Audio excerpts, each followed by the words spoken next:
الحمد لله وكفى وسلام على عباده الذين اصطفى. قال النبي صلى الله عليه وسلم: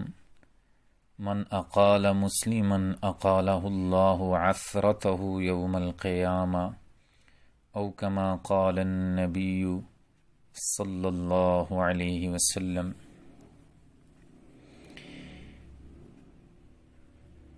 ہمارے ہاں کئی مرتبہ دکاندار حضرات کوئی چیز بیچتے ہیں، گاہک اس چیز کو گھر لے جاتا ہے، پھر واپس اس کو پسند نہیں آتی، واپس کرنے کے لیے آتا ہے، تو واپسی پر دکانداروں نے مختلف اصول بنائے ہوئے ہیں اپنے، کئی لے لیتے ہیں، کئی نہیں لیتے، کئی کہتے ہیں کہ اس میں کٹوتی کر کے ہم لیں گے، پورے پیسے واپس نہیں کرتے، کئی 3 دن کی شرط لگاتے ہیں، اور کئی ایسے ہیں جو لکھ لیتے ہیں دکانوں کے باہر کہ خریدا ہوا مال واپس نہیں ہوگا۔ اس حدیث مبارکہ میں اس مسئلے کو بیان بھی فرمایا گیا اور اس کی بشارت بھی دی گئی۔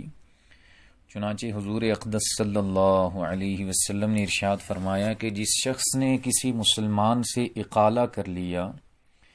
اللہ تعالیٰ قیامت کے دن اس کی لغزشوں کو معاف فرما دیں گے۔ اقالہ کہتے ہیں کہ کسی سے دی ہوئی چیز کو واپس لے لینا، یعنی کسی گاہک نے چیز لے لی آپ سے، پیسوں کی، اب اسے پسند نہیں آئی، وہ واپس کرنا چاہتا ہے، آپ اگر اس کی چیز کو واپس قبول کر لیں گے، اسے اقالہ کہتے ہیں، تو اس کی فضیلت میں ارشاد فرمایا کہ قیامت کے دن اللہ تعالیٰ اس کے بدلے میں اس کی خطاؤں کو معاف فرما دیں گے، اور جیسے اس نے اس کی چیز کو واپس کیا، اللہ اس کی لغزشوں کو معاف فرما دیں گے۔ تو اس لیے اس کا اہتمام کرنا چاہیے۔ ہاں، اگر اس میں کوئی نقصان پیدا کر کے نقصان کے بعد وہ واپس کی جا رہی ہے، تو پھر دکاندار حق رکھتا ہے کہ اس کو نہ لے یا اس کے پیسوں کو کم کر دے۔ تو بہرحال دوسروں کی مجبوری کو انسان مجبوری میں کسی کے کام آئے تو یہ بہت بڑی نیکی ہے۔ مکاشفۃ القلوب میں لکھا ہے کہ اللہ تعالیٰ نے اپنے بعض بندوں کو اسی لیے پیدا کیا ہے کہ وہ مخلوق کی ضرورت کے وقت کام آئے، اور اللہ تعالیٰ نے اپنی قسم کھا کر کہا ہے جو ایسے لوگ ہوں گے جو میری مخلوق کی ضرورت کے وقت ان کے کام آئیں گے،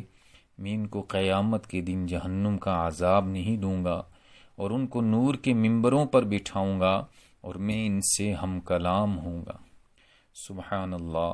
یعنی کتنی بڑی فضیلت ہے کہ لوگ اپنے حساب کے لیے تڑپ رہے ہوں گے، اور اللہ تعالیٰ انہیں مشک کی ٹیلوں پر اور نور کے ممبروں پر بٹھائیں گے، اور ان سے ہم